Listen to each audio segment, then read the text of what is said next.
Welcome to the next episode of Myths and Stories. Tonight we're continuing our look at the history of the Cabal, and we've kind of really caught up to where a lot of players, I think, kind of know what's going on, because we went all the way through. We covered, the start of the first Emperor Agrius.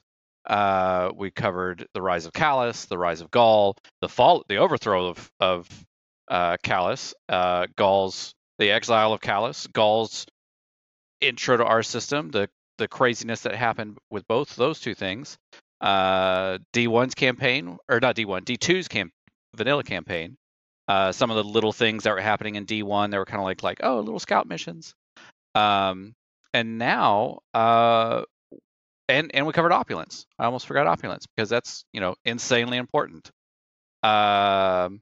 So now we are moving on to a little known season called, I'm going to call it Season of the Sundial because that's what I think it's called. It is quite possibly Myth's favorite season, and at the same time Myth's most hated season because they took it away from guns. me is why. They took it away. We have a small funeral procession for Breachlight. You shall be missed. There have been close replicas, but nothing has quite come compared to it for a 1-for-1.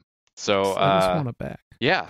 I just yeah. My favorite gun in the game was released with Season of the Dawn, I believe it was. I'm calling it Season of the Sundial. Same thing. But I think Dawn really. I think Dawn is the. But yeah, I'm a sidearm main. For any that don't know, Breachlight was my baby for the time it was around. An Osmosis demo is the god roll that I had that still sits in my vault to this day, unable to be upgraded. So someday. Don't let him lie to you. He's already deleted it. I have not. I have screenshots. I can prove this.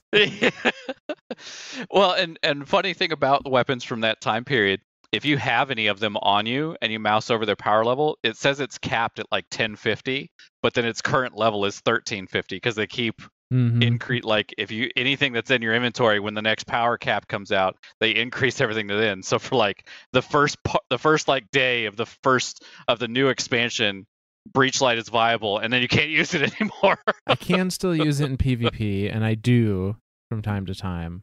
That's true. But that is true. It's not the same. I want to. Traveler's Chosen works as a very viable replacement, but it eats an exotic slot, and sometimes I don't want that. So someday. This is true. They got to make room for Two-Tailed Fox. Yeah, definitely that one. All right, now that we have completely gone off the rails in this one, Breachlight came from an activity called the Sundial, and the Sundial was very important to the Cabal. Why? The Cabal at this point have tried to invade the solar system, have been rebuked multiple times, thought they were winning with Dominus Gaul and his capturing of the Traveler and removal of the light from 99% of the Guardians at the time, only to be beaten back by a single Guardian, but the Guardian. What was it? VIP 2014. Yeah. And so we're now at this point where they're kind of looking for any way to right some wrongs here, or to roll back the clock, literally in this case. Because we're talking like all of their victories here in the Soul System have been very, very short lived. Yeah. It's been like a quick blip, maybe an hour worth of celebration, and then they get slammed. Yeah, and for a race like the Cabal, especially, like, they're not used to defeat, nor do they really know how to like comprehend or move on past a crushing defeat. We're talking about a race of beings that are, it's win or die. There is no go home. There is there's none of that. It's literally win or die. Full stop. So when a pair of scions, or I shouldn't say a pair, a quartet of scions, comes across this thing called the sundial and understand what it can do, they put all of their resources that they can into securing, first repairing, and then securing, and then using the sundial to try to redo the Red War in their favor.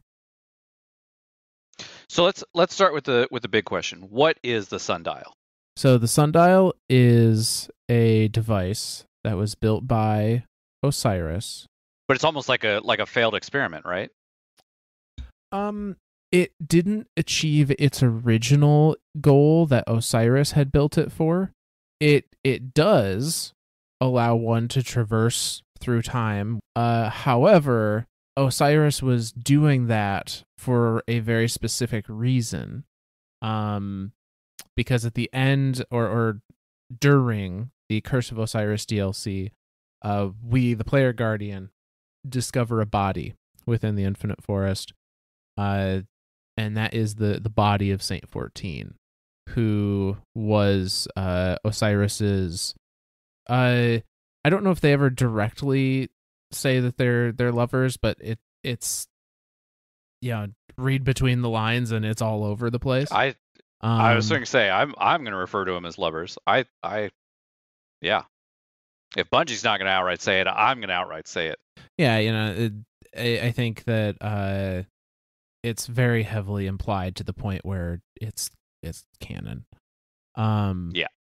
So needless to say, when we discover the body of Saint and kind of uncover that he had been fighting Vex in the Infinite Forest for millennia, Osiris then knew that's where Saint was at some point in time.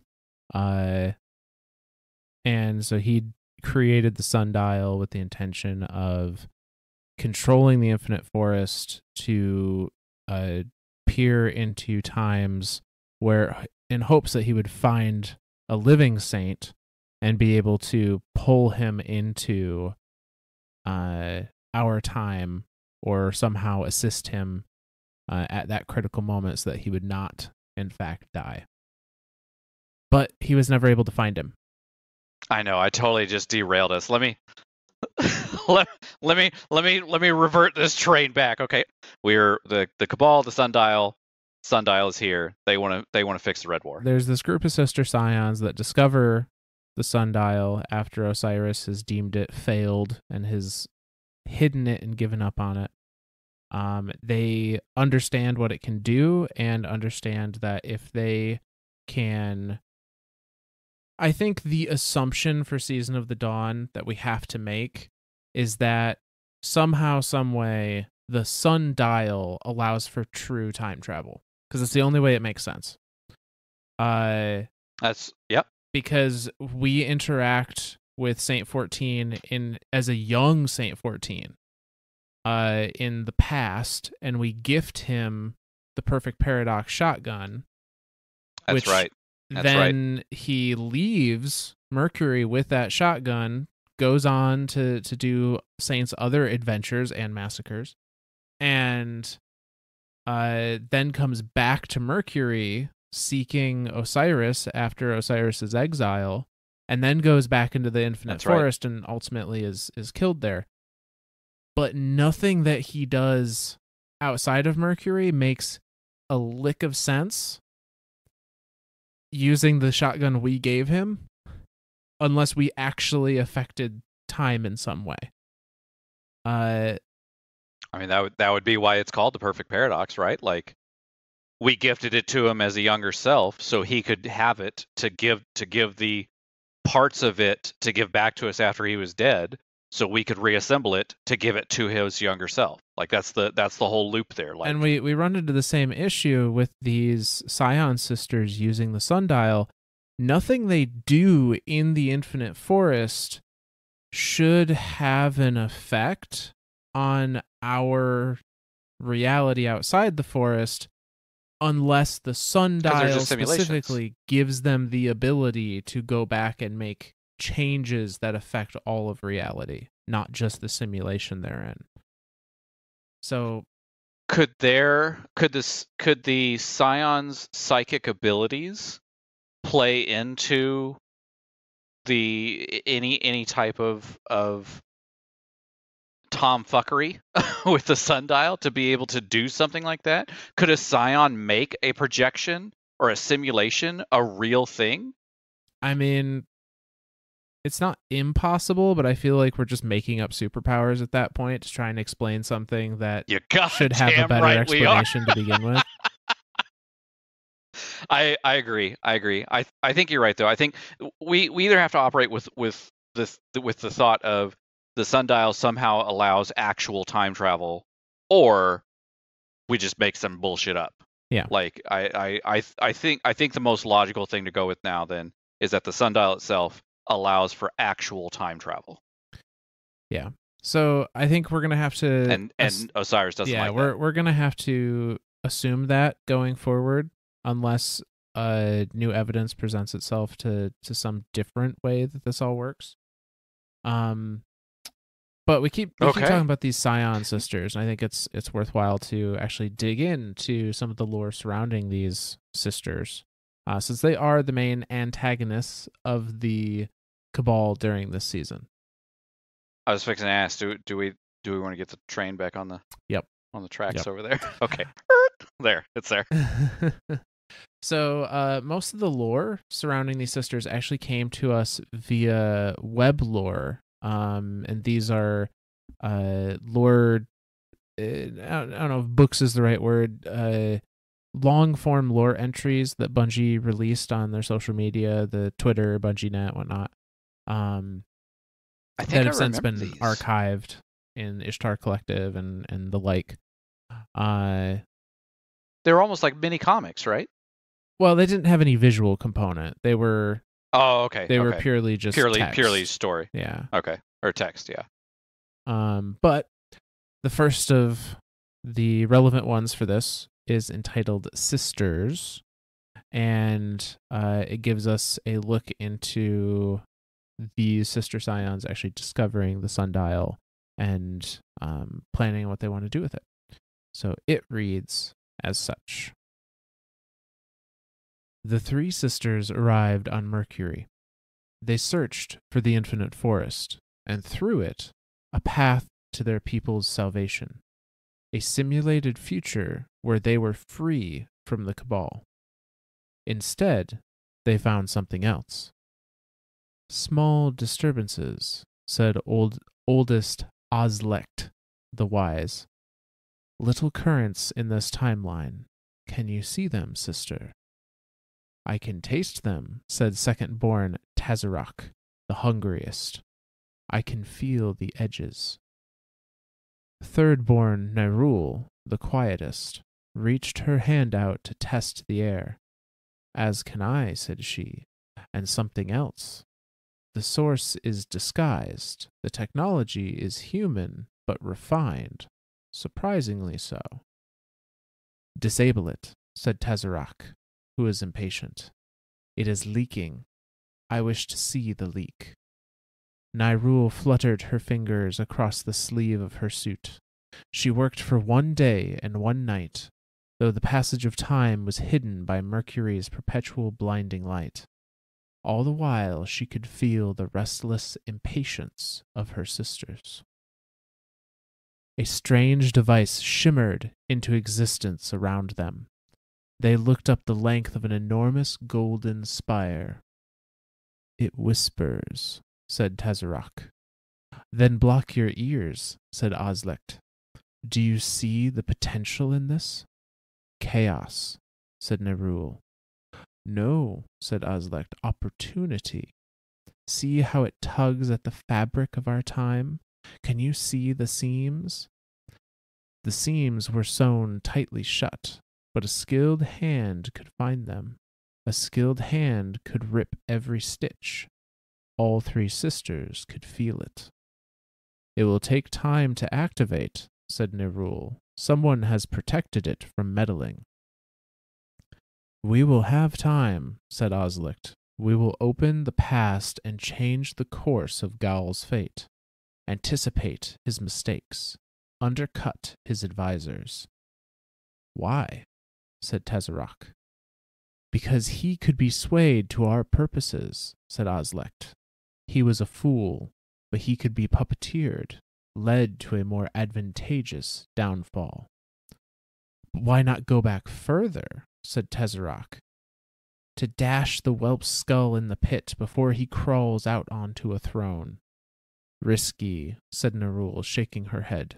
Why not tear into the future instead, and make our attack where the Guardians cannot predict it? Predictions are not their only strength, said Tezzerak. And yet they have built this, snapped Nerul. Sisters, Oslicht said. We needn't argue. This device will let us walk through future and past both, and so we will cut the most advantageous path, whatever it may be. For hours and days and weeks, the sisters labored over the machine. While her sisters defended her from the Vex, Nerul bent the device to their purposes, and with the force of their combined will, made it whir to life. Around them, time split among its seams, windows into other worlds. Mercury's true past and future opened before them. The device stood at the center of all of it, an anchor point, and all along the fault lines of time, where the past and present and future met, Vex were ripped in half, sliced through by a knife of pure temporal energy. They surveyed their new kingdom, a past, present, and future open to their manipulation. It is so clear, said Nerul, reverent, an unobstructed glimpse into what was and what will be. Not the troubled ramblings of a mad thing like the Oxa, said Tezzerak. They shared the feeling of unbounded possibility and tasted the potential for success and then for failure. Together they drank the feelings in and steeled themselves against them. The past and future are at our fingertips, sisters, said Oslicht. Let us see what prospects they hold. That's the end of that web lore. So I think that this essentially confirms what we were thinking, is that they're literally tearing into time. Like this is actual time travel. That's that's what it seems like. Like there's the fact that they're talking about seams and tearing the stitching and opening those seams, and all of this seems like this is actual time travel then. Yeah, and they don't state that they're in the Infinite Forest. So all of this is happening outside of the Infinite Forest itself.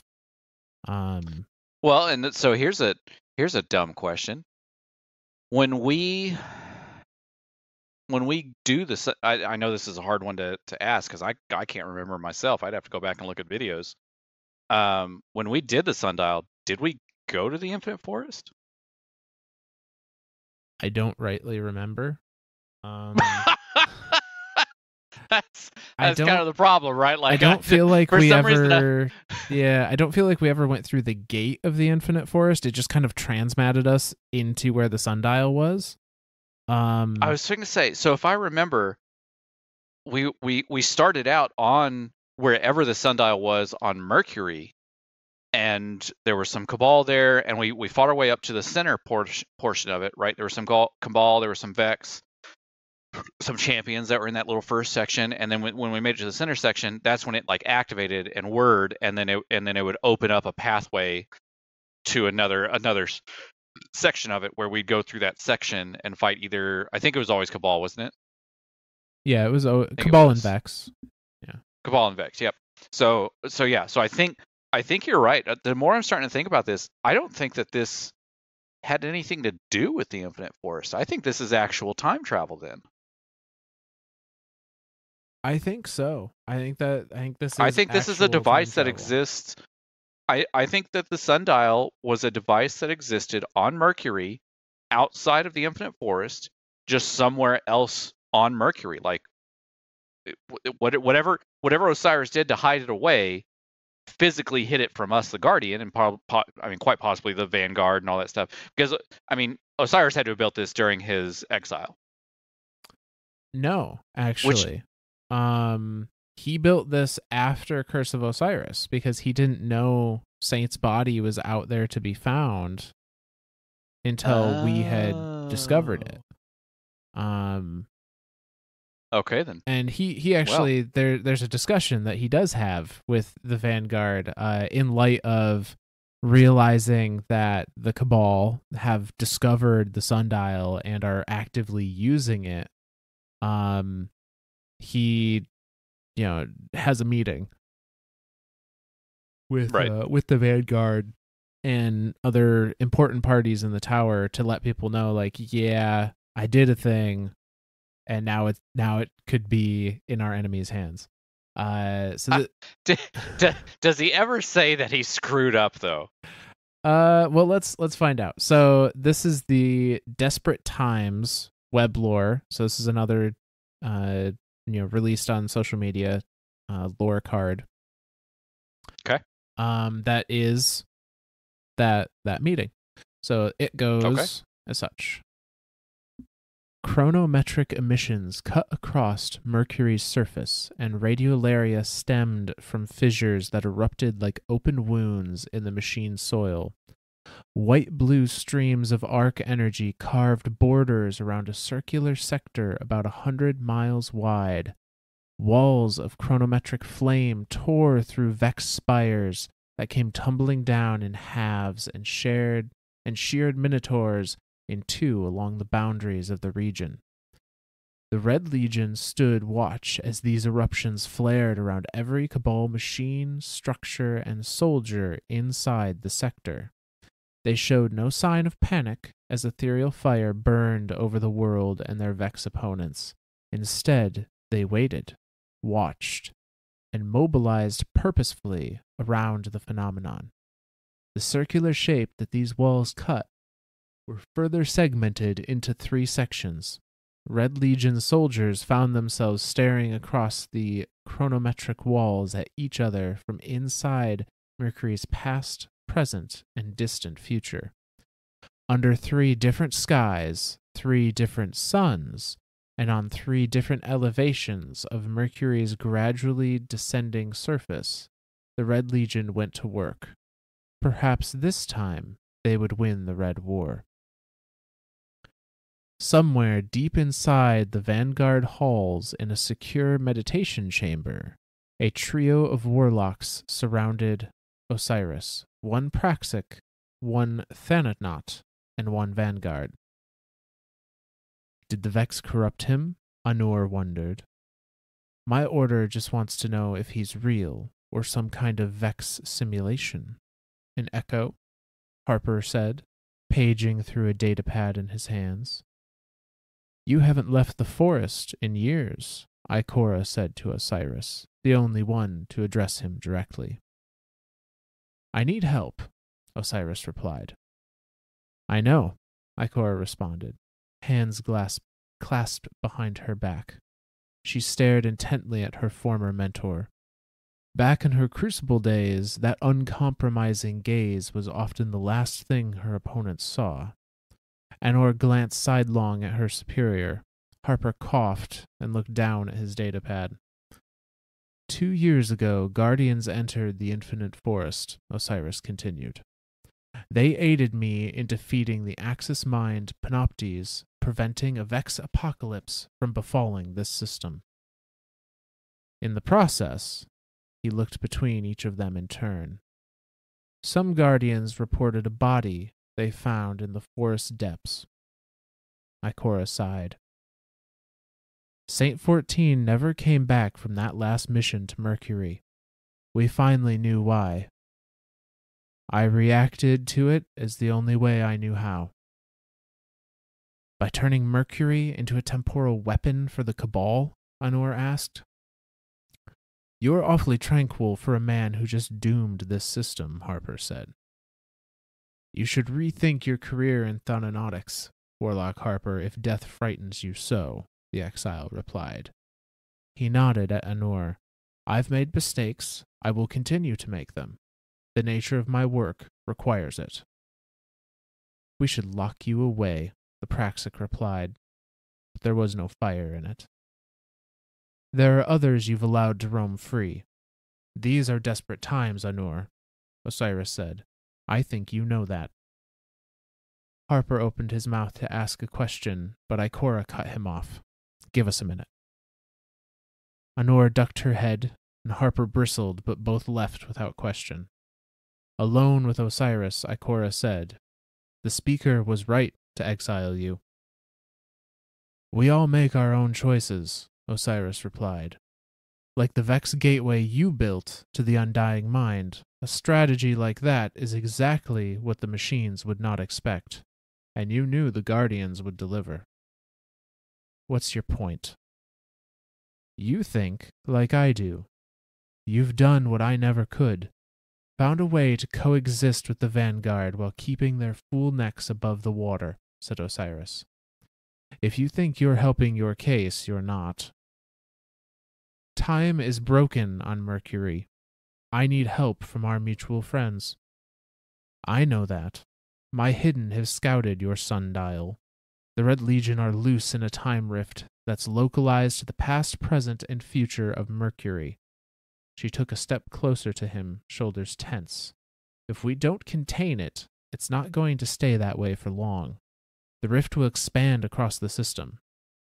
I've created a mitigation network across Guardian space. I am in control. You are anything but. Saint deserved another chance, Ikora. So did Cade. So did everyone we lost in the Red War. We'll hunt the Cabal across every timeline they create with the sundial. They'll never be able to exploit it. You're damn right, because you're going to mobilize the Guardians. You're going to fix this, and you and I are going to have a long talk when it's done, Osiris. Mercury should be the least of your worries. Excuse me? Let's save it for that long talk. So that's the discussion between them. I do like how Osiris straight up calls out Ikora, like, who hurt you, Ikora? I mean, she literally, like, I mean, you built a freaking Vex gateway in the middle of the city, to directly to the Undying Mind, all because you knew that the Guardians would deal with it. Like, he's straight up telling her, like, she's giving him all this shit this whole time through this whole thing, and he's just like, well, you did it too. And she's like, what does that even mean? So, quick note for anyone that is not aware, because they didn't play during that time, that is a reference to something Ikora did in Season of the Undying. Yeah. Was building a Vex gate. And then there was a big meme because somebody named their guardian Ikora, who hurt you, and planted themselves on top of the Vex gate. So whoever that guardian is, I don't know who it was. I just remember the meme of the guardian sitting on top of the Vex gate that's being built, and it just said their name is just Ikora, who hurt you, and it's just a screenshot of that, and it's hilarious. Yeah. So and there's also two other warlocks in here with them too, Anor of the Praxic Order and Harper of the Thanatonauts. So, I mean, we're talking, we've got like every high-ranking warlock that I can think of from every I mean, obviously there's tons of other factions, right? Like there's the Stormcallers, anyway. But I mean, they're reading them the rights. Like they're like, what the fuck are you thinking, Osiris, to build this thing? You literally turned Mercury you weaponized Mercury for the Cabal, and not just like hey, I'm going to turn this into a gun. A time weapon. A temporal weapon. Like, that has so many... So this is literally time travel then. This right here confirms that this is literal time travel. This is no longer like a butterfly effect thing that's going on here. And it appears that this is time travel on a very large scale, actually. So right Yeah. now, the sundial is acting as an anchor, and it seems to have divided Mercury, or at least a portion of Mercury, into, this pie wedge of Mercury is the past, this pie wedge is the present, this pie wedge is the future. And from what Ikora is saying, it's unstable. So if that's allowed to continue, you're going to get those pie wedges are going to expand out past Mercury into the system in general. And you're going to have wedges of the system that are in the past, the present, and the future. And this is going to fuck everything up. Oh, it's just, there's no, yeah. So Ikora, like you were saying, she sent her hidden out to check this thing out and to be like, hey, this thing is fucked up. There's all sorts of time shit going on, timey-wimey bullshit, for all you Doctor Who fans out there. So yeah, Osiris messed up, man. He did. And he acknowledges it, kind of, but then also hand waves it away all at the same time. He does. He's like, yes, I have made mistakes. I will continue to do so. It is the nature of my work. Like, right. Like, suck it. Yeah. That's kind of the, I can't, yeah, he just hand waved it away.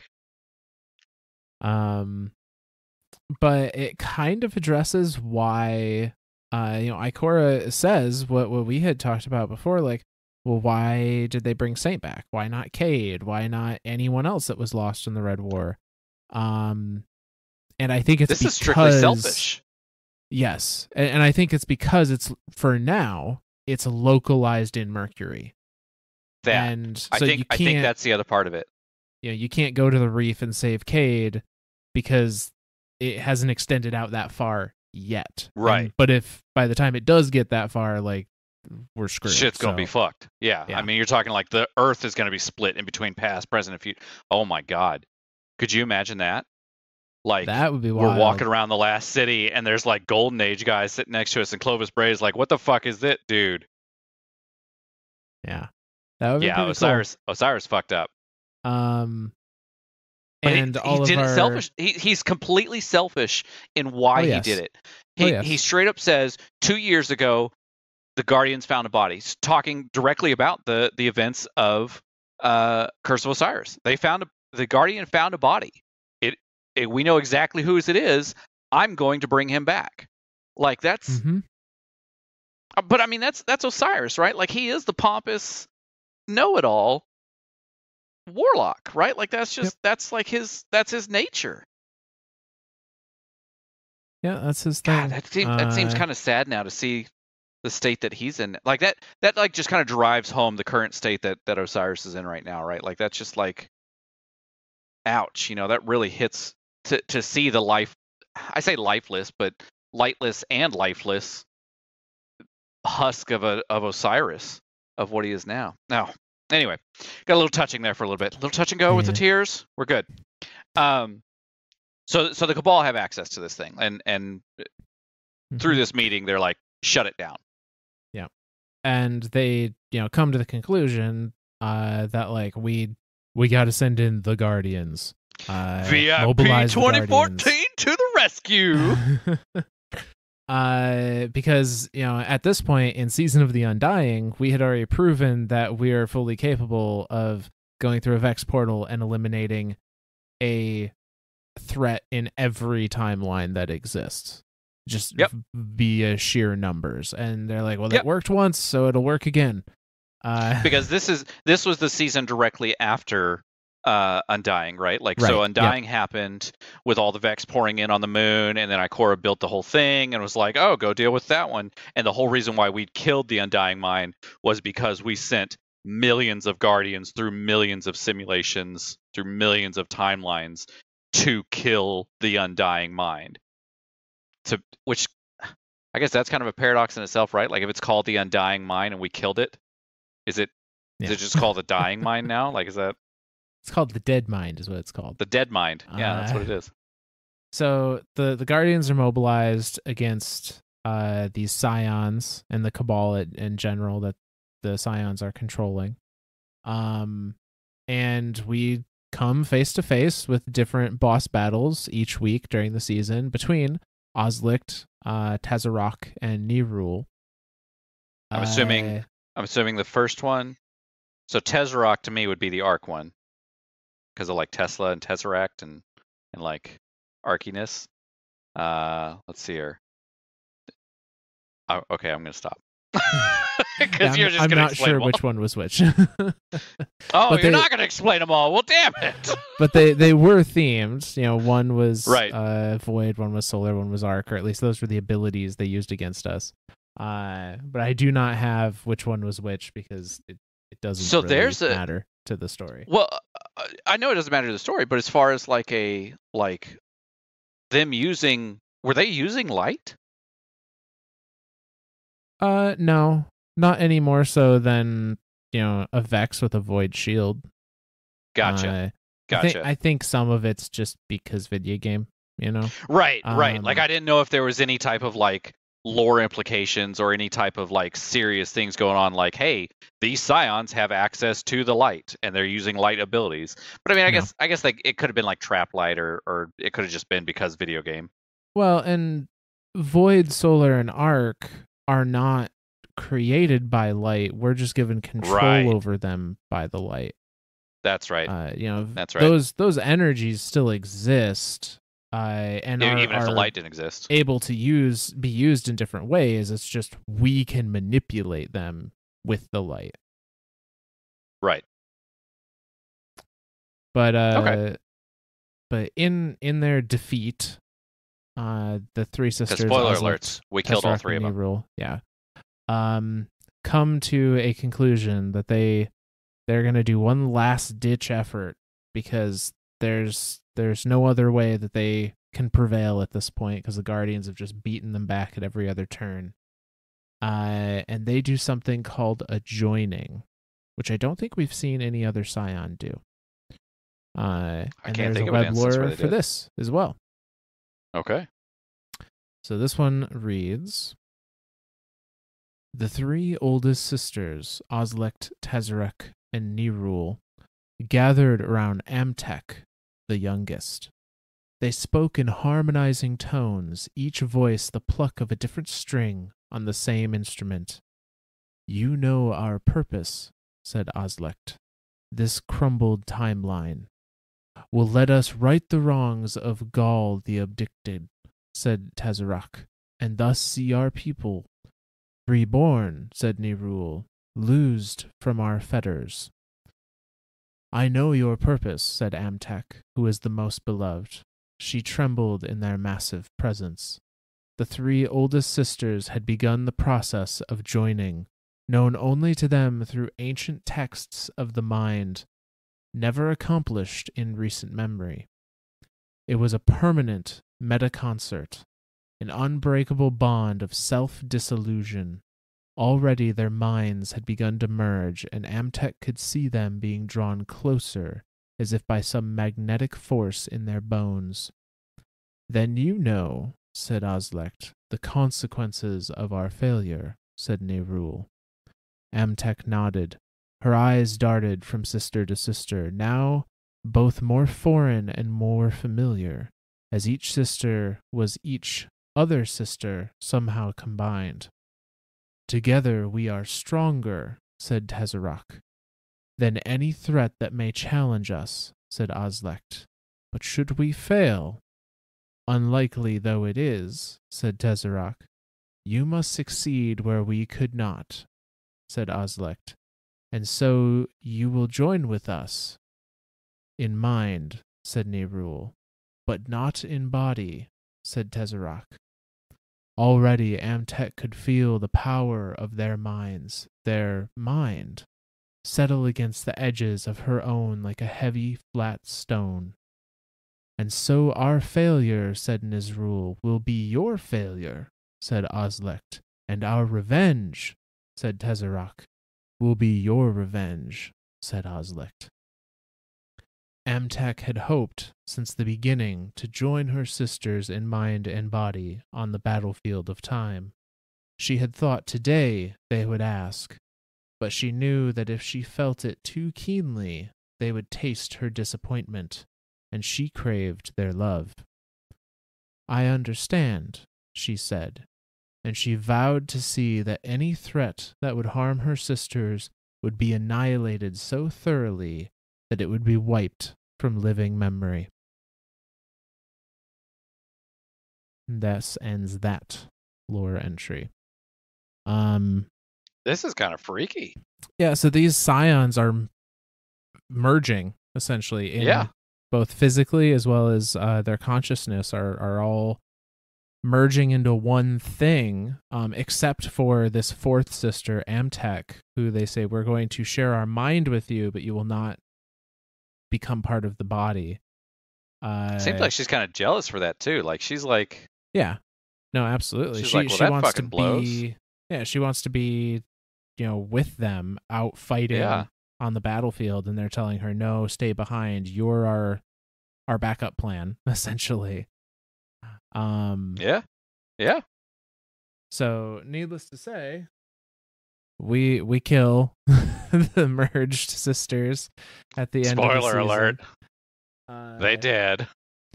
We put a stop to their plans of finding a past where the Cabal win, or attacking us via the future, or doing anything else. And once that threat is ended and Saint is saved, the sundial is permanently destroyed.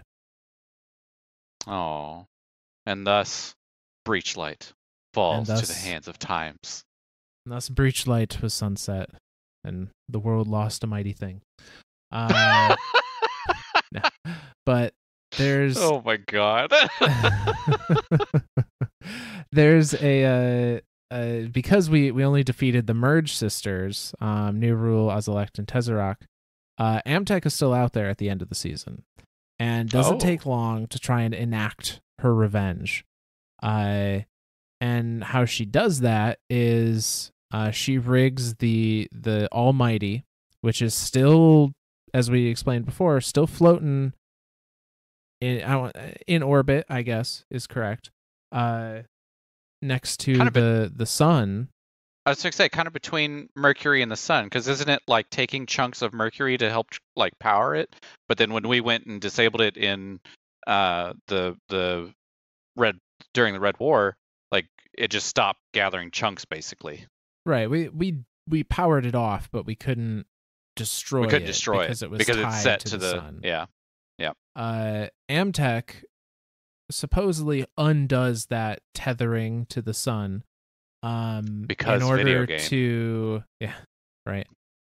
In order to set it on a crash course for the city. It's implied, though never outright stated, I don't think, that Amtek is almost immediately after doing this murdered by Anna Bray. I was going to say, Anna Bray and Zavala are on the Almighty when this is happening, and they're just fucking killing anything that moves. Yeah. So yeah, I think Anna Bray killed her. I think so too. Yeah. Nothing about the season involves the Cabal after this point. Right. But this was kind of, the final attempt at revenge from Amtek. Like the act of a desperate man type thing. That's always seems what's happening here with the Cabal. Like it's basically up until Caiatl, all of this seems like just the act of a desperate man. Like Gauls is like, I'm gonna come in here and do this, and then is short lived. Like 10 minutes later, we're like, yeah, no, you're not. And he's like, oh shit, and dead. And then like even Waternoose, even fucking Consul Waternoose, his whole like 100-year reign of like, I'm gonna raise Gaul to be the mightiest, and he's just like dead. Sucks to suck. Mm-hmm. Yeah. Cabal can't catch a freaking break, man. I don't know. I'm starting to feel a little sympathy for these guys. Nah, screw that. Screw the Cabal. So, while other things are happening in our system, and I guess we're not sure exactly what the timelines are.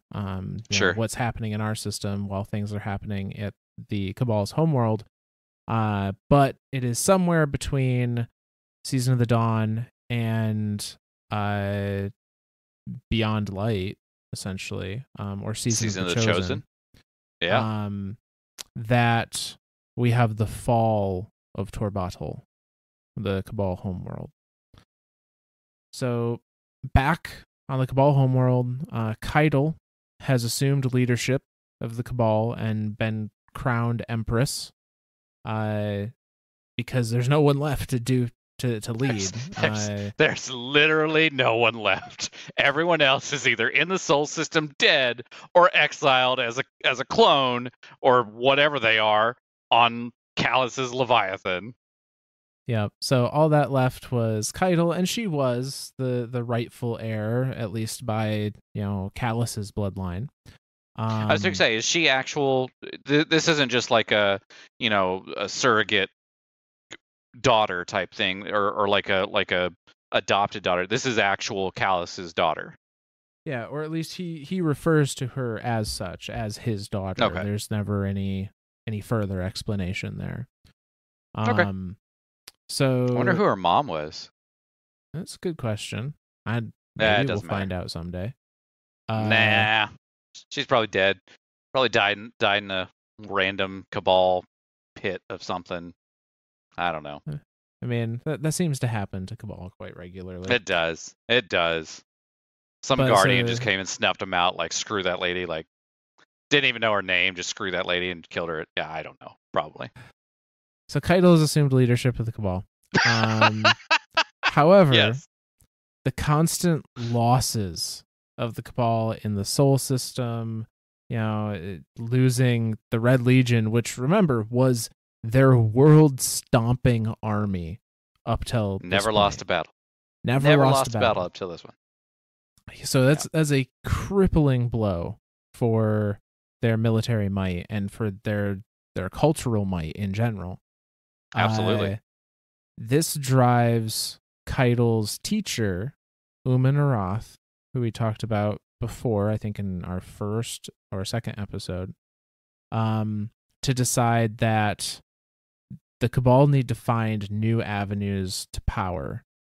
And starts studying the Hive. And what ends up happening... bold move. What ends up happening is Arath becomes obsessed with the Hive, and specifically with Shivu Arath, and becomes the vehicle for which the Cabal homeworld ultimately falls. And we can see that pinnacle moment play out in the lore book titled Empress, the chapter New Gods. And that one goes like this. It was Tauron, one of Caiatl's advisors, that alerted her to the spectacle. In the square, she said, her voice laced with concern. I've never seen anything like it. Caiatl went immediately. In the central square of Torobatl's weaponsmith district, a bright green flame licked the air. Arath stood against the blaze, naked but for a waist wrap, in the custody of 2 guards. Her hide was carved with strange, crude symbols. When she saw Caiatl arrive, she threw her head back and laughed. Here comes the Princess Imperial, she said, to kneel before our new god. Caiatl strode forward. Let her go, she told the guards. Reluctant, they did as she asked. What god, What heresies have you invented now? Grinned. The god of war, she said, and the earth trembled beneath them. Caiatl stood before in the flickering green light of the fire. Your obsession is a weakness, she said, and a threat to our prosperity. You cannot stop it now. Lilted, breathless with delight. Caiatl didn't break her stare. I have no choice but to. Chuckling, raised her hands. They glowed The fire behind her burned higher and chattered like rattling bones. "The war is all there is," she said. As the chattering reached a fevered pitch, Caiatl made a decision. With the lightning-quick reflexes Uman had taught her, she unsheathed the ceremonial sword at her side and ran it through Uman's middle. Uman laughed. She laughed and laughed and laughed until her mouth began to ooze, until Caiatl, disgusted, pushed her off the sword with her foot. The body tumbled back onto the green blaze. As the fire consumed the corpse, a gargantuan portal opened in the sky. So that's the end of that card, but not the end of this particular interaction. So there's additional text that goes along with this lore card that's kind of implied to be scribbled in the margins kind of thing. Okay. So that additional text... First off, can I say that's awesome that there was a naked Cabal just chilling there? I mean, I don't know about just chilling. It carved hive symbols into themselves. Yeah. And had chilling green maybe. fire happening. But yeah, chilling might be a strong word to use here. There was one interesting thing in that lore entry that I wanted to point out. It talks the naked one, because now that's all I can think of. Uman, yeah. Uman. Oh God, not Uma Thurman. Wrong naked one. Anyway, so now it's Uma Thurman. Damn it. Okay, so the naked one. We're gonna stick with naked one because that's gonna make sense for me. Okay. Talks about all there is war. Like it's to me this seems like this should be like the perfect mating, right? Like the warring species meeting up with the god of war. Like that just seems like a unison made in heaven, right? Yes. However, or maybe I shouldn't say however, in addition to the portrayal of Shivu Arath has been very tailor-made to fit what Uman is looking for. That's true. That's explained a little bit in the additional text here. So okay. I'm gonna read a few lines again, and I'm gonna include these like in the margin scribblings. Okay. So Caiatl comes down to the square where Uman is standing with fire and hive runes carved into herself. It says, "Here comes the Princess Imperial," she said, "to kneel before our new god." That scribbling, "I am Savathun." Uman grinned, "The god of war," she said, and the earth trembled beneath them. Scribbled, "But the god of war has planted her armies elsewhere. It is her sister, smiling, that has taken the ear of the war child Uman Arath." Caiatl stood before Uman in flickering green light of the fire. "Your obsession is a weakness and a threat to our prosperity." "You can't stop it now," Uman lilted. Inscribbled, "Shivu Arath, hear me. You are war, and I conjure you with war and blood." This is after Uman has been stabbed. Uman laughed and laughed and laughed until her mouth began to ooze. Caiatl, disgusted, pushed her off the sword with her foot, the body tumbling onto the green blaze. That last scribble, "A gift for my favorite sister." As the fire consumed the corpse, a gargantuan portal opened in the sky. So, what these additional texts seem to imply... Yeah. Uman never talked to Shivu Arath, never communed with the god of war. She communed with Savathun, pretending to be Shivu, likely to, play into whatever the expectations were from Uman, promise power, promise whatever it was she was after, to make the Cabal a gift to her sister. Now I'm guessing Savathun did this in saying it was a gift, but really meaning it to be a distraction. Absolutely. Like, you be busy with the Cabal while I go figure out how to get rid of my worm, essentially. 100%. Like, that's, yeah. Absolutely. That was going to be my first thought, is like, if this is Savathun the whole time, like, I mean, yeah. Yep. So Uman has been tricked by Savathun and has her downfall, her death opens this portal to Xivu-Arath's armies to just roll on in. Ain't that about a bitch. Right? And the Cabal try to fight, but they are outnumbered, outgunned, outmatched in every way, and Caiatl knew that there were strong warriors in the Sol system that had proved themselves against not only the Red Legion of the Cabal, but the Hive that were also in the Sol system. And so I guess that's the thing. Does Caiatl at any point in time during this downfall of Torobatl, realize that it was Savathun that did the trickery?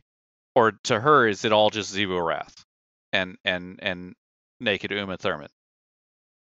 So it's implied later on that she does discover it was Savathun. It was actually during the Witch Queen. There was a dialogue at the end of one of the PSYOP missions. I think it was at the end of one of the PSYOP missions where she says the downfall of when Savathun caused the downfall of the Cabal, or the downfall of Torobatl. No, you know what? It was in the lore entry. Now I'm gonna have to find it. Martian look Missives. at this. Look at this guy. This guy. I just want y'all to, all of our listeners, I just want y'all to realize what just happened there. Myth started off in one thought and then realized that he knew exactly where this lore entry was. That was fun to follow. I'm not gonna lie, that was absolutely fun to follow. Continue.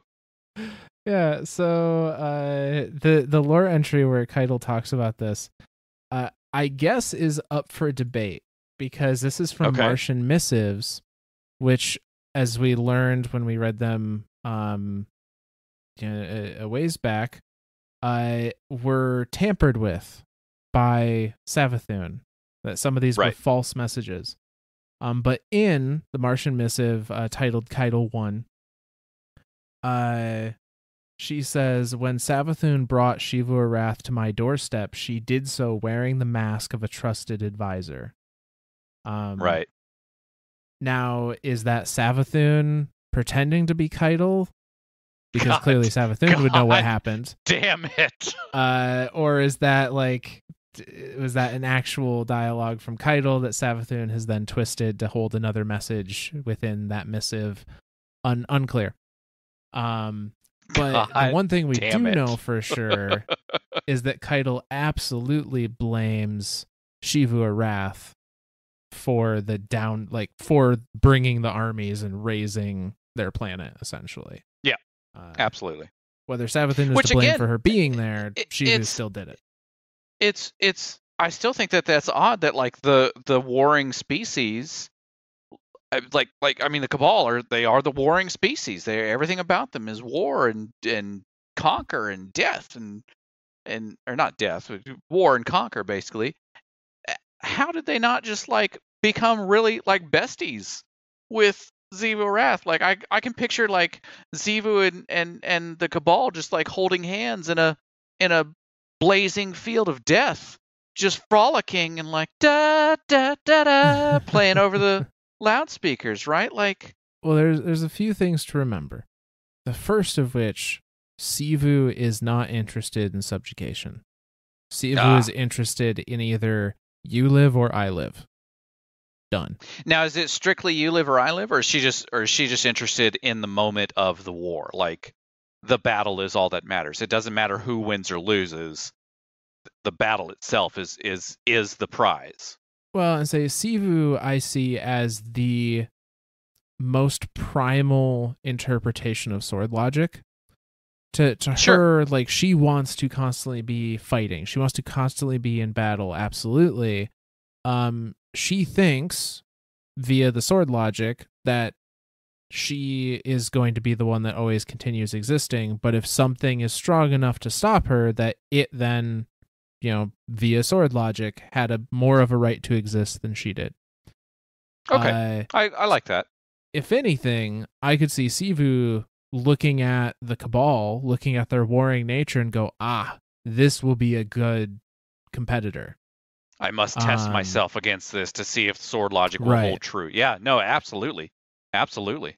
The Cabal, unfortunately, are in the worst possible state to be receiving a large army, though.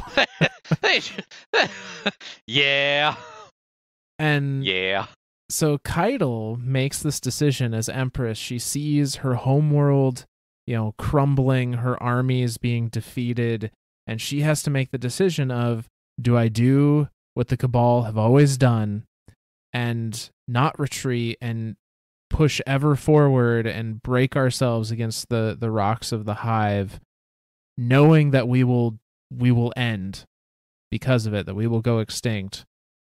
Or do I give an order that's never been given and retreat to the soul system where we know something, this group of warriors has beaten the hive before, and maybe they can help us?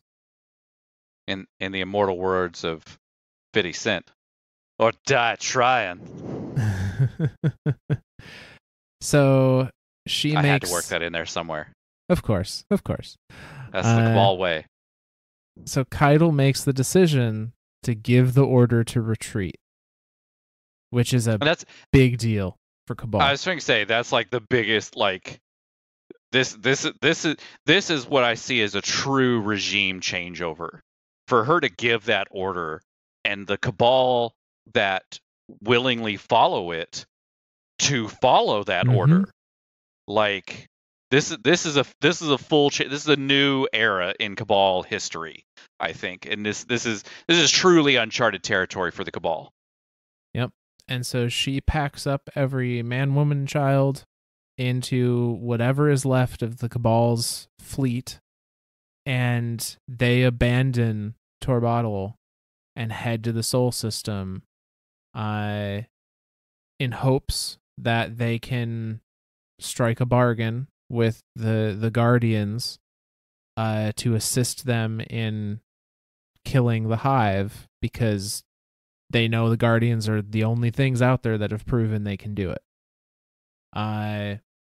Now, unfortunately, not all of the Cabal or all of the counselors of the Cabal were terribly thrilled with the idea of retreating, and are even less thrilled with the idea of begging another race for help. Especially militaristic help. I was going to say, you're talking hundreds of years of culture and history that this Empress is now going against. That's got to be a hard pill to swallow for any Cabal. So this brings Caiatl to a honestly very clever decision in hindsight, and we get to see her kind of toy with this idea and ultimately end up with this idea in the lore book Empress, chapter entitled Truce. And it says, Caiatl was sitting alone in her private quarters. She glanced up, awoken from her reverie when Tyrune arrived. Empress, Tyrune said, bowing. She was a stickler for formality. The other counselors are awaiting a decision regarding our arrival in Seoul. Caiatl gave her a wry look, as if she didn't know. Tauren waited. When Caiatl didn't answer, she pressed further. Have you made a decision? Caiatl sighed and shifted in her seat. Not yet, she said. There is much still to consider. Sit down. Taran hesitated, caught between her dedication to formality and a direct order from her empress. She gingerly lowered herself into a chair. The Guardians killed Gaul, Caiatl said. Yes, said Tyrune. Stories say they have killed greater enemies, too. Other deities of the hive, even one of the great worms. And a sibling of Shivu Arath, Caiatl added. Perhaps, then, the cost of this venture does not outweigh the benefits, Tyrune mused. We need every resource at our disposal, Caiatl said. Tyrune was quiet. Caiatl leaned forward in her seat. Do we need to make war to regain the Legion? Once more, Tyrune was silent. Eventually, she said carefully, You don't believe we would win? Caiatl saw the blade hidden in Tyrune's question. We would win, she said. After a long, grueling war, we would sustain huge losses, and we leave ourselves open to further devastation at the war god's hands. Tyrune's gaze turned thoughtful. Yes, probably. She studied Caiatl's face. So what do you suggest? We negotiate, Caiatl said quietly, with the Guardians. Tyrune observed her customary moment of silence. Some of the counselors won't like it. I know, Caiatl said. She stared past Tyrune, her jaw set. I don't either. You'll have to make a gesture for them, a nod to our legacy as conquerors. If they see it as a true, equal negotiation... Tyrune trailed off. They'll call it weakness, Caiatl finished. Tyrune nodded, especially after fleeing Torobatl. They shared another silence. The ache of mounting stress began to push at Caiatl's temples. Her voice was weary when she spoke again. Then we will demand that the Guardians kneel. And that's the end of that card. I mean, that right there explains a lot of why we did what we did. Because this is basically leading up to the season of the Chosen. I say basically. This is leading up to the season of the Chosen. And I know that's a more recent season, and so I know some of our listeners have obviously played through season of the Chosen and the Proving Grounds and all that stuff. And we even still have the what were the ones that were rolled in with the I can't think of the name of the thing that was rolled in with strikes. The Battlegrounds, is that what they were? Yep, Battlegrounds. So we still have those and the Proving Ground strike. But yeah, all of that is just like Cabal tradition. Like the Cabal, at least as far as this lore entry is concerned, they're trying to show that they still have tradition, and it's less of trying to show us the Guardian and more trying to show like the Cabal of the old guard. Like, yeah, we're actually, testing ourselves against them, though it doesn't really seem like they need to.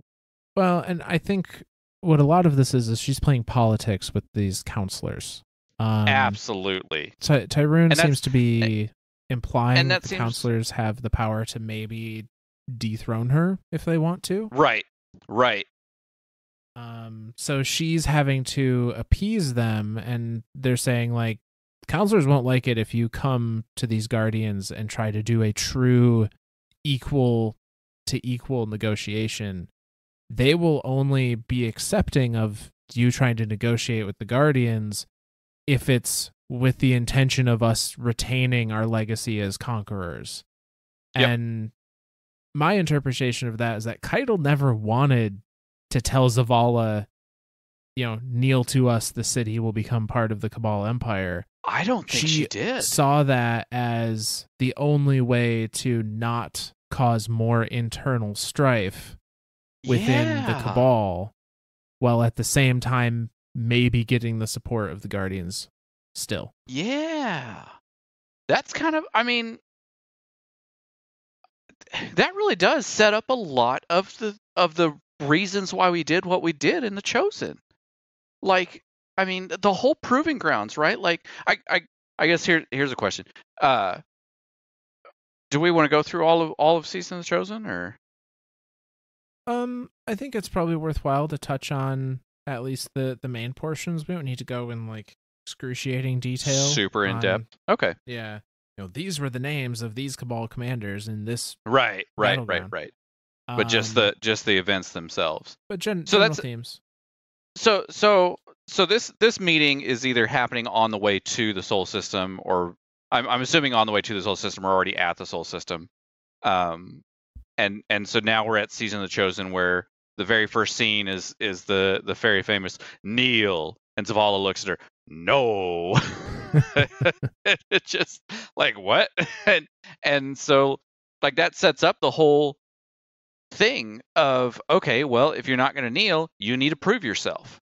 So here's the battlegrounds, here's the proving grounds, here's every single test that we of Cabal have come up with over the years, be it archaic or not, to test you as the Guardian, to be an equal to us, to just be a non-subjugated ally. Like, and that's new territory. Like, that's all new territory for Cabal, right? Like, that's just like completely unheard of. And I think it's worthwhile to say that a lot of the decisions Caiatl made in Season of the Chosen were beneficial in an obvious way to the Cabal and in a kind of hidden way to the actual success. And I kind of attribute that to just she's a very clever leader. I think so. I think as far as Cabal leader goes, the only other leader that I can think was a very clever one would have been Acrius. But I don't know that Acrius was clever because we don't know enough about him, right? There's so little lore about Acrius. But the fact that he was, every Cabal has modeled themselves after Acrius, and now we have Caiatl, who is really thinking outside the box here, right? Like trying to think of a way to see the entire fall of her homeworld, but to keep the Cabal going and still, at least on the surface, show the Cabal that we are still Cabal, right? Like that's her thing. Like she's like, there's nothing. She's trying to prove that there's nothing wrong with asking for help if help is needed, because I think she internally has seen all these losses, these like, oh yeah, we won, but at what cost? Or we won, but okay, did we really win? Or we won, but for 5 minutes and then we got screwed again. Like, she's starting to see all this stuff build up, and so she's trying to put on that fate. Man, she has got some depth, man. I am digging Caiatl now. Yeah, so to back it up a little bit, we have that scene where there's a meeting between Caiatl and Zavala, which we described already. She says, hey, we want to have a truce with the Guardians to fight the Hive. We will make you, Zavala, a member of our war council, and you will become part of the Cabal Empire. And Zavala's like, no. Guardians, the city will kneel to no one. And so Caiatl then goes, okay, she allows them to leave, doesn't bring on hostilities or anything.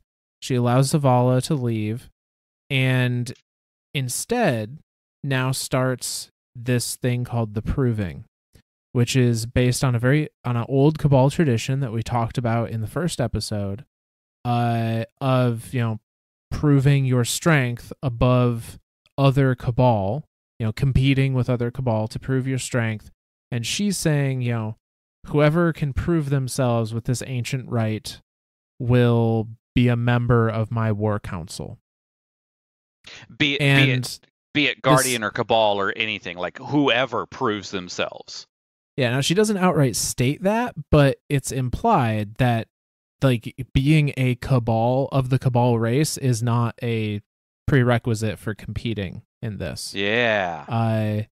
So she has set the stage where she is appealing to ancient Cabal traditions, ancient militaristic Cabal traditions, which are very much in, the legions are very much supportive of, as well as opening a door, if they're smart enough to see it, for the Guardians to have an avenue to still work with the Cabal. At the same time, I have to imagine she knows that the Guardians are not just going to allow a Cabal force to operate in the Sol system unchecked. Right. So I think that's like the secret undertelling there is that third part there, like she knows there's no way that the Guardians are going to just be like, oh yeah, y'all can just chill here in our system. Yeah. We haven't totally just fucked you over for the last, 8 years. It's fine. Y'all can chill there. Just don't touch anything.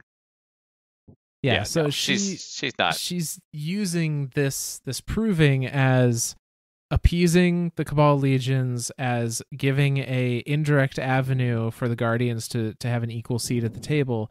And even if the Guardians don't see it for themselves, she knows that they're going to try and disrupt this ritual and become a part of it, whether they know it or not, in the process. That's bold thinking, man. She's got some depth. She's got more balls than any other Cabal that I know. She ain't even got balls. That we know of. So, are Cabal asexual? It is not discussed anywhere in the lore. So we'll leave that up to your imagination and certain subreddits. Do not rule 34, Cabal. Don't do it.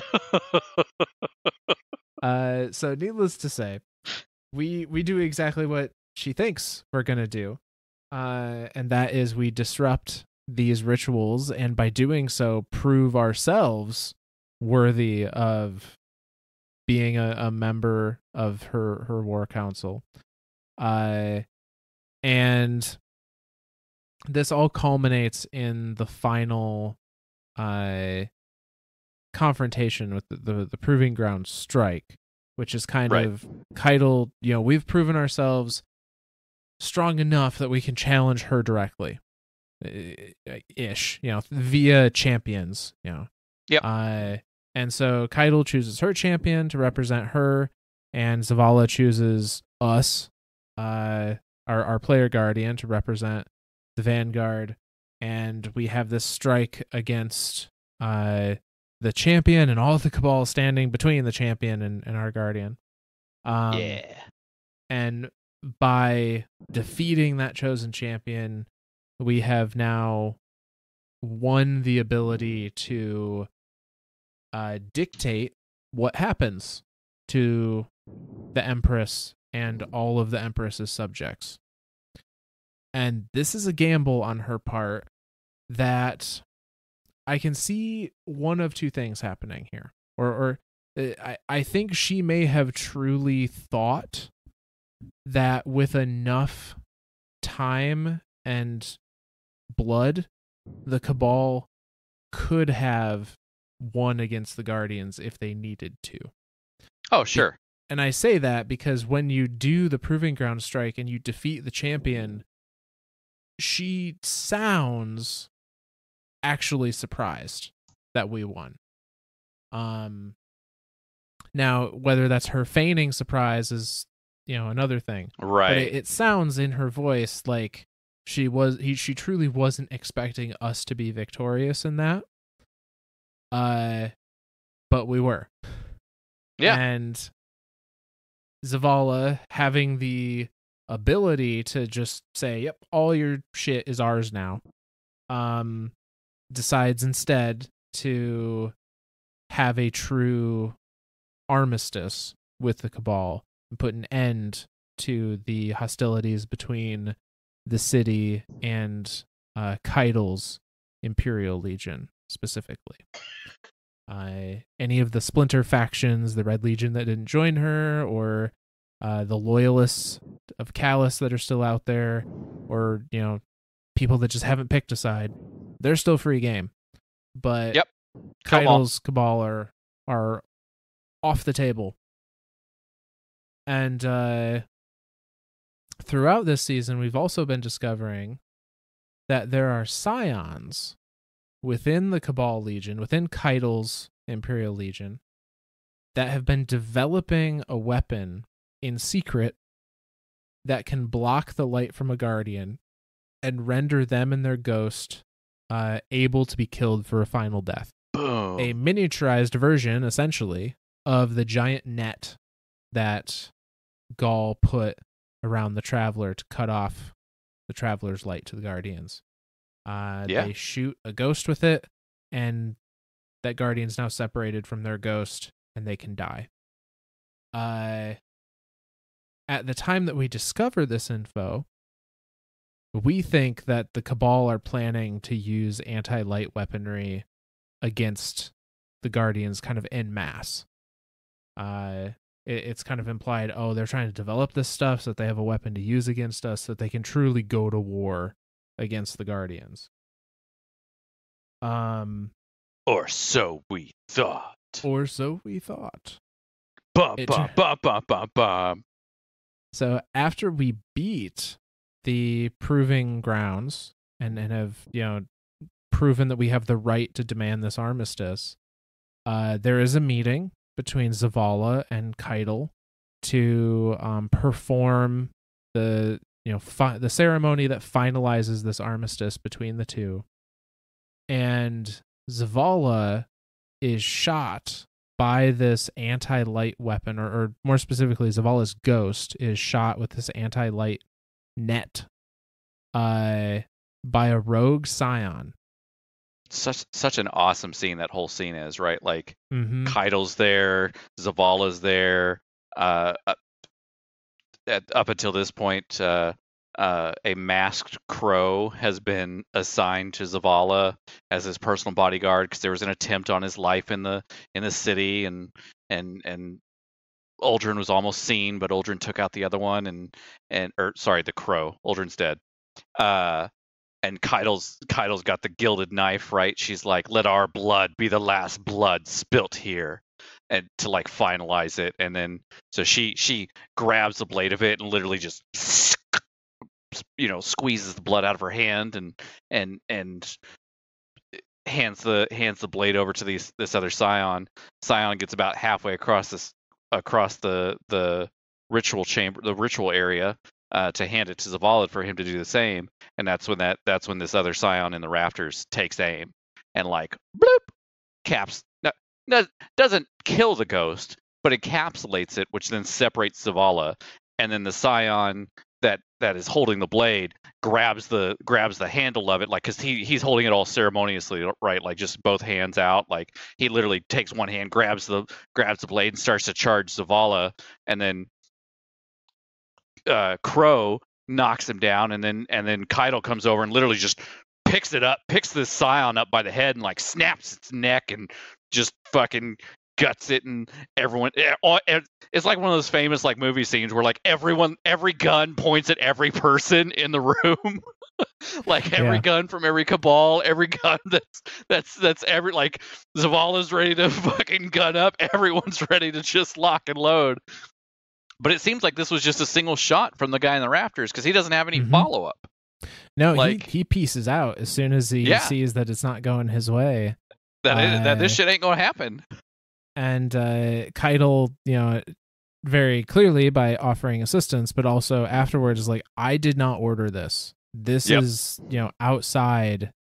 This is a traitor outside of my, my control. And I think that's true, genuine surprise on her hand. Yes, I think so. And she vows, I will hunt them down. We will find them. This was not of our doing. And Zavala believes it. And the armistice holds and has continued to hold. Has continued to hold. Has holded since then. It's been helded. Helded it? Yeah. You want to get smoten, smitten? No, I don't know. But and that's why we're still working with Caiatl even in the latest season, during Witch Queen, is because of this armistice that happened in Season of the Chosen. And so Well, real quick, I'm looking at time, and we're pretty much to where I thought we would get to, as far as the history of the Cabal, and I think we can kind of say the history of the Cabal is wrapped up. We still have two more things that we want to start on, starting with our next episodes, but I want to wrap up a few quick loose ends here in this one. Number one, does Caiatl ever find said factioned off Psion and get their shit kicked in? So she identifies the Psion, and the Psion belongs to kind of a group of rogue Psions that, if I recall correctly, refer to themselves as the Council. And they are similar to like the Old Guard Council of Cabal, of like olden Cabal days, or they just happen to call themselves the Council. Well, the old guard was the Praetoriate. Right. That's right. But yeah, they just called themselves. I'm thinking the of Consul, as far as I'm aware. Yeah. I'm thinking of Consul Waternoose, right? Like, yeah, different association.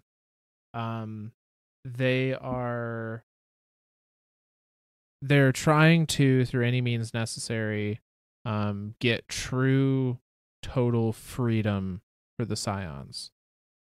So Psions have literally been trying to do this for years. Like, ever since they've been subjugated, it doesn't seem like they're 100.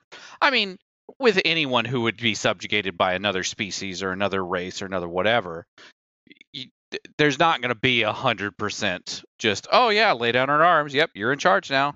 We suck. Yeah, no, you're correct. Which I'm curious if the Psions of the Sundial were operating under their own thing, like, so they weren't directed there. Small correction here. It is not the Psion Council; it's the Psion Conclave. That's my bad. Conclave.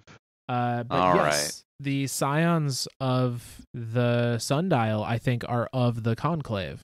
Okay. Because they mention, let's see, where is it here? So they mentioned in the first reading that they're originally going to the Infinite Forest to find a simulation that shows a path for, it says, their people's salvation, a simulated future where they were free from the Cabal. And the only reason they were trying to find a way for Gaul to win, once they discovered that they could literally time travel, was because they all believed that they could manipulate Gaul after he won to do what they wanted him to do. I mean, they're psychers. They're telekinetic. They could absolutely do whatever the fuck they wanted. Yeah. Man. So this uprising of Psions, this has been happening for years, essentially. And in the Sol system, they've just now finally started to find the means of how to enact these uprisings and these little, but clearly Caiatl ain't having any part of it. Caiatl's like, nah, y'all ain't being free of shit. Though they have been named freeborn, right? By Callus? The only Psion named freeborn was the one that rebuilt the Oxa machine that that Callus then said, oh, you've done this great service, I'll name you freeborn, you will be above the other Psions. Literally that one Psion, not any other part of the Psion anything. Like, they're all still just like subjugated tools to Cabal. Yeah. Man, I'm kind of sad every time I snipe a Psion. Well, yes and no. I mean, they just started to snipe me first. So that's a dangerous path of logic to go down. This is a piece that is important to this, because I think there's a difference between what the Conclave are trying to achieve and what the Psions as a whole maybe want. The Conclave seems to want not only freedom of from the Cabal, but like they want to be the rulers. They want to be the ones that make the rules, and they don't want to just like leave the Empire and be like, they hey, want to subjugate the rest of the Cabal to the Scions. Yeah. Okay. Whereas with the introduction of Caiatl as Empress, she actually emancipates all Scions in the Cabal society, I guess. Get the fuck out of here. Is there an entry for this? Yep. So this is... There's gotta be, right? Like, there's always an entry. There's always an entry. So yeah, this comes from the lore book Empress, again, chapter 8, which is titled Empress. And it reads, "A message from Empress Caiatl of the Cabal to her fleet. I speak to you as crowned Empress of the Cabal Empire, your new leader. As I speak, we flee our home. Some of you lament our loss. Some of you whisper about the weakness of retreat. I assure you, we do not flee out of weakness. We march towards strength. We have found ourselves in a battle with war itself, and I have come to see that the face of war is ugly and poisonous. We are not the same as our enemies. We fight for a reason, for a purpose. Not for the pointless luxury nor the approval of false gods. Unlike our predecessors, we fight to pay homage to our past and make strides towards our future. A future where all glory is not for vanity, but for our people. We fight for the Empire. We now chart towards the Sol System to recover the soldiers stranded there by Gaul's hubris. We will rebuild our army and return to reclaim our home. Our future will not look the same as our past. With your trust, I will usher us into a new age, and I will not default on my promises as my father did before me. For this moment forward, all scions of the Cabal Empire are released from the bonds of servitude and granted full citizenship. You are free to remain or leave as you please. You will be granted reasonable supplies for your departure, if you choose to go. If you stay, I must warn you, the battle ahead will be long and arduous. Many of us will fight, bleed, and die to preserve our collective freedoms. But together we will build an army where warriors fight not for themselves or for the grasping leaders, but for each other. There will be no mercy for false gods. The Cabal Empire will rise from this challenge victorious, united. We will draw from our past to give strength to our future as one Cabal." End message. Holy shit. So one of the very first acts of Caiatl is to say, Scions are no longer servants. You guys are free to stay or leave as you'd like. If you leave, we will give you supplies to do so. If you stay, is gonna be a rough time, but you're gonna be part of something greater than any one person. I might be in love with Caiatl. She's a very nuanced enigmatic and very enigmatic leader. Absolutely. She is fucking man. All right. I know what I'm Rule 34ing later. No. Batzor, cut that out. Yeah, no, wow, man. I mean, she is really just like, she is an impressive leader. Mm-hmm. I can fully see her as an equal now. Like up until right now, literally tonight, I have always looked at Caiatl as just like, another figurehead. But all this little stuff in here, all this little, these subtle things that she's doing to please the old guard and still keep the Cabal moving forward, man. It's a hard line to tread, and she's doing it very well. Absolutely. So yeah, man. All of the Scions within hashtag Caiatl 2024. all of the Scions within the Imperial Army, the Imperial Legion, are free, are citizens. They're there by choice because they believe in either the Cabal or Caiatl's, vision of the Cabal. Well, then I'll keep sniping Scions in. The Scions that we are fighting, elsewhere, are either parts of old Red Legion detachments, or people that have not aligned with one or the other, that likely are still keeping their Scions in some form of enslavement. Which, okay, all right. You know what that means? That is starting to make more sense for Vox Obscura. Mm-hmm. So remember that, kids. Remember those words, Vox Obscura, because we're going to talk about that soon. TM. Yep. Or if a Scion is not, in that situation, then they're part of this conclave, which is not only trying to, have freedom from the Cabal for all Scions, but also for the Scions to become a power in and of themselves.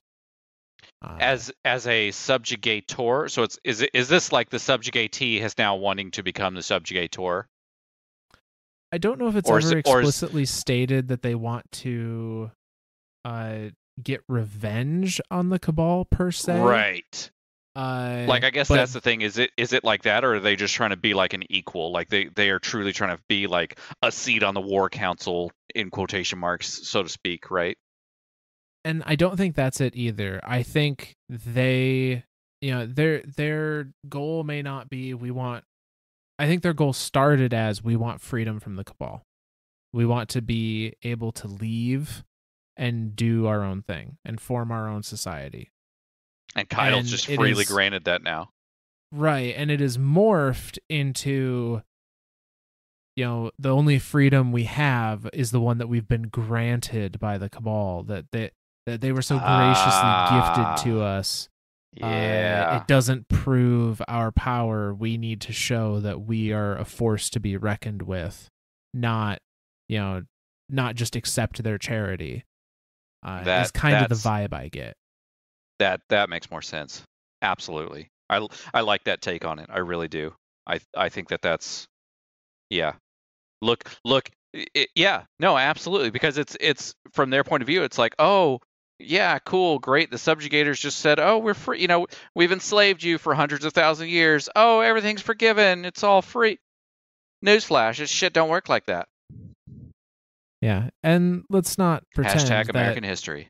Yeah, let's not pretend that just because the leader has proclaimed you are all free and equal citizens, that the society, reflects that in a meaningful way. I've seen this play out somewhere. I can't quite place it, but the entire American history feels like this has been happening like that.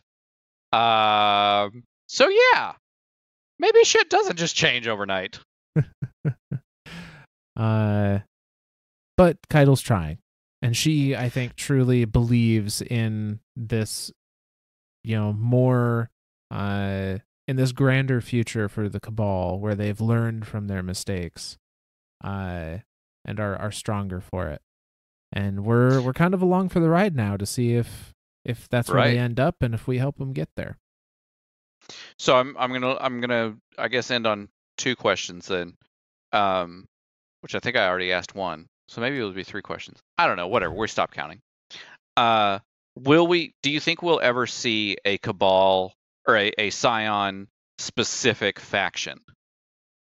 Like we have the Fallen, we have the Hive, we have the Cabal. Are we going to see the Scions? Do you think so? I don't think so. Not on that scale. We may see Scion controlled or Scion centric activities, such as a strike, like or something like Sundial, like a seasonal activity or something. But I don't think they're ever going to become their own like separated enemy race. I think they'll always be part of the Cabal. Okay. Then final question. Do you think that there's always a possibility, right? But how likely do you think the possibility of Caiatl getting assassinated is? Not zero. That's what I'm saying. Like, we're in that realm now, right? Like, if we're to look at American history and see what a very enigmatic leader and somebody who literally wants to change the future of their people for the good, sometimes some people don't like that and will take whatever means necessary to ensure that that doesn't happen. And we're really talking in like abstracts now. Like, so, okay, I'm getting pretty good at this, so. Yeah, right. But no, she has a lot of people that could potentially be trying to seek revenge. She's got people from within, Cabal that liked the old ways and see her as, especially considering her father changed Cabal society during his reign. They may see this as a return to form, they're trying to leave behind the militaristic ways, although she has been very careful about being traditional in a lot of, in a lot of the ways decisions are made, at least at the surface. Absolutely. She has enemies in the Psion Conclave who have already, made attempts to thwart her negotiations with Zavala. She has an enemy in Callus who is still floating around out there that she was on his list of people that needed to die. That's right. And she still has enemies within the ranks of the Guardians. Maybe not the player Guardians, but Guardians and the city as a whole. I'm sure there are still plenty of people there that have not forgotten the Red War and associate any Cabal with, that devastation and will not forgive. It's the same way that they treated the Elixni. Yeah, for it's 6 fronts and the various battles that the city's been under attack. They just see all Elixni as fallen and all fallen are bad. But the times they are a changing, brah. I remember today I was reading an entry. I don't remember where I was reading this at, but it was a lore entry about an Elixni going into a noodle shop, a ramen noodle shop, and it was like, I want, I would like to partake.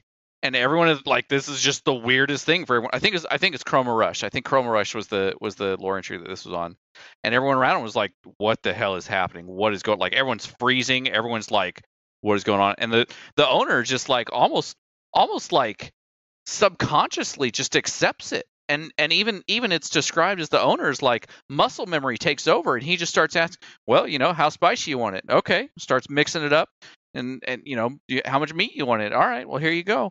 And the Fallen's like, what's the protocol? How do I consume this? And, well, you take this, you eat, you use chopsticks, eat that, and then you slurp the rest of it up, and he looks at the Elixni and is looking at his hands and looking at the chopsticks in his hands like, maybe you just drink the whole thing. Fuck it. And so the Elixni does, and he's like, this was fantastic. This was great. Tries to offer him. He offers him what is essentially a trinket. It's a to the Elixni, like, this is like the highest thing. It's a replica of the Traveler that's glowing like almost with ether in it, and he tries to offer it to him as compensation, and the guy's like, nah, you're good. First one's on the house. And as the Elixni leaves, it doesn't say exactly what the Elixni says back at him, but it's implied that it's something with a lot of hard consonants. And so I think it's a thank you, but I'm not entirely sure. And then the Elixni bows and smiles and leaves, and everyone's just kind of standing there like, what the fuck just happened? Like, like that's like the clash of cultures, right? Like the bartender's like, or the ramen shop leader's like, I don't know what to do with this thing. It's fine. I'm trying to be gracious and just, fuck it. You can just have it. And then the Elixir's like, oh, you just turned down my fucking greatest prize thing ever. Like, fuck you. Like, yeah. So yeah, that is a very wholesome lore entry that is technically in the middle of that Elixir story. Yep.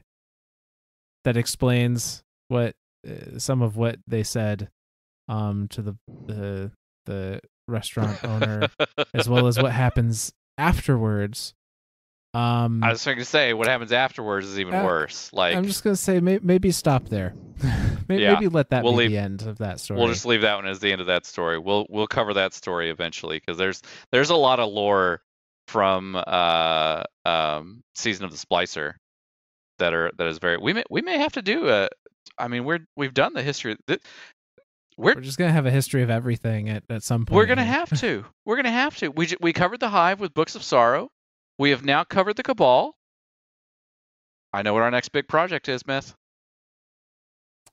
And there's a lot to go over with the Elixir, so that would be a fun one too. I think that's our next project. I think that may be one of the next series. Do we have anything more for the history of Cabal? We have nothing we're going to go over tonight. It is worth stating that shortly after the armistice is settled between the Cabal and the Guardians, the city, a distress signal is picked up coming from a derelict ship, which has just kind of appeared near where Mars used to be. And the ship has the designation of the Glycon. And our Guardian goes to investigate that ship and discovers that it was who its previous inhabitants were and what has happened to turn it into this ghost ship of sorts. And that also has a lot to do with the Cabal. And that is going to be a story that I really want to dive into, and we're probably going to dedicate almost the entirety of our next and final episode around the Cabal to just the story of the Glycon. Yeah. All right. Well, then I guess I'll start thank yous then. Since we did it. We did it. We did it. We did another one. We did a thing. Yay! So the last few thank yous we've been highlighting people on social media as well as through Apple Podcasts, some of the reviews that are there. Do we have any other places that you know of, Myth, that people have been able to give us a shout out and give us some kind words that we can say thank you to?